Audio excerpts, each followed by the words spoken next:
بسم اللہ الرحمن الرحیم۔ السلام علیکم، میرا نام ہے داؤد احمد۔ امید ہے کہ آپ سب خیر و عافیت سے ہوں گے۔ اللہ کا بڑا ہی فضل و احسان ہے کہ الحمدللہ عید الاضحیٰ کے دن بہت ہی خیر و عافیت کے ساتھ گزر چکے ہیں۔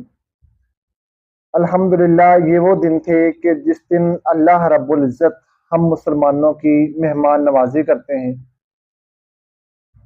اور ہمیں اور تمام مسلمانوں کو اس دن بھر بھر کر گوشت کھانے کو ملتا ہے۔ کیا کیا ہم اس گوشت کے ساتھ کرتے ہیں، کیا کیا بناتے ہیں، نئی نئی ڈشیں بناتے ہیں، مزہ آ جاتا ہے۔ الحمدللہ اللہ کا احسان ہے۔ اور اس دن ہر غریب، ہر امیر، ہر فقیر کی گوشت کی نعمت سے اپنے پیٹوں کو بھرتے ہیں، اور انسان تو انسان، جانور بھی اپنے پیٹوں کو اس نعمت سے بھرتے ہیں۔ یہ اللہ کا بہت بڑا احسان ہے۔ لیکن کچھ بیچارے انسان ایسے ہیں جو صرف دیکھتے رہ جاتے ہیں لیکن اپنا پیٹ نہیں بھر پاتے، اور یہ ہمارا ظلم ہے، ہماری زیادتی ہے کہ ہم فریزر بھرتے ہیں، ہم اپنے گھروں کو، اپنے پیٹوں کو بھرتے ہیں، لیکن دوسرے انسانوں کے پیٹوں کو نہیں بھرتے ہیں۔ ایسی زیادتی، ایسا ظلم نہیں کرنا چاہیے، بلکہ اس گوشت کو اللہ کے راستے میں، اللہ کے بندوں پر خرچ کر دینا چاہیے۔ میں نے ایک پوسٹ پڑھی تھی کہ اگر آپ چاہتے ہیں آپ کا گوشت محفوظ رہے تو آپ نے گوشت کو شاپر میں ڈالنا ہے، اچھی طرح سے اسے بند کرنا ہے، اور اس کو کسی غریب کو دے دینا ہے۔ اس سے کیا ہوگا؟ اس سے آپ کا گوشت ہمیشہ کے لیے آخرت میں محفوظ ہو جائے گا، فریزر میں رکھنے کی ضرورت نہیں پڑے گی۔ تو ایسا کریں نا۔ کتنے ایسے لوگ ہیں جو بیچارے کہتے ہیں ہم نے تو گوشت صرف دیکھا ہے، چکھا ہی نہیں۔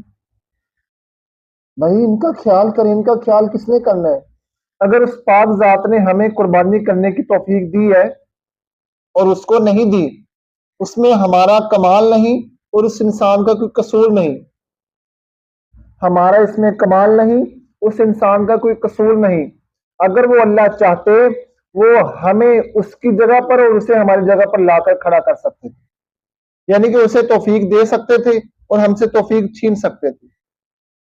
تو فریزر نہ بھریں، اپنے پیٹ نہ بھریں، دوسروں کے بھی ساتھ پیٹ بھریں۔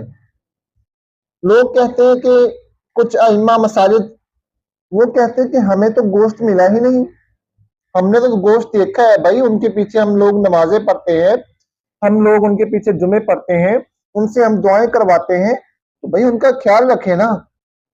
اور اسی طرح جو مسافر ہیں، جو ہمارے علاقے کے اندر لوگ کام کرنے کے لیے آئے ہوئے ہیں، یہ جو سردائی والے ہوتے ہیں یا کوئی اور مزدور ہوتے ہیں، ہمارے علاقے میں کام کے لیے آئے ہوتے ہیں، تو ایک ایک شاپر ان کو دے دیں، کیا جائے گا؟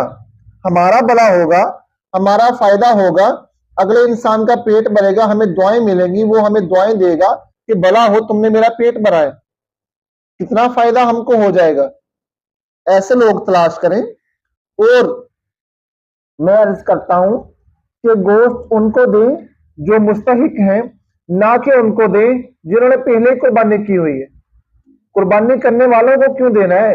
جنہوں نے نہیں کی ان کو دیں، اور تھوڑا سا نہ دیں کہ 2-4 بوٹیاں نہ رکھیں، شاپر بھر بھر کر دیں، تاکہ وہ بیچارہ ایک وقت کا کھانا تو پیٹ بھر کر بنا لے، کھا لے۔ بھئی اس نے بھی تو کباب کھانے ہیں، اس نے بھی تو سیخیں کھانی ہیں، اس نے بھی تو پلاؤ کھانا ہے، اس نے بھی تو بیف بریانی کھانی ہے نا۔ اس کا دل نہیں ہے؟ اس کو اللہ نے پیٹ نہیں لگایا ہوا؟ کیا اس کے اندر خواہشات نہیں ہیں؟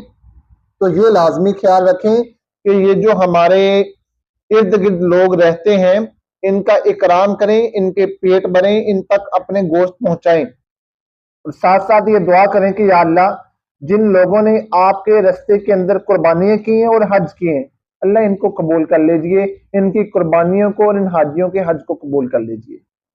امید ہے کہ یہ چھوٹے چھوٹے ریمائنڈر آپ کی زندگی میں بتلاؤ کا سبب ضرور بنیں گے۔ مجھے اپنی دعاؤں میں خصوصی یاد رکھیے گا۔ میں ہوں آپ سب کا داؤد احمد۔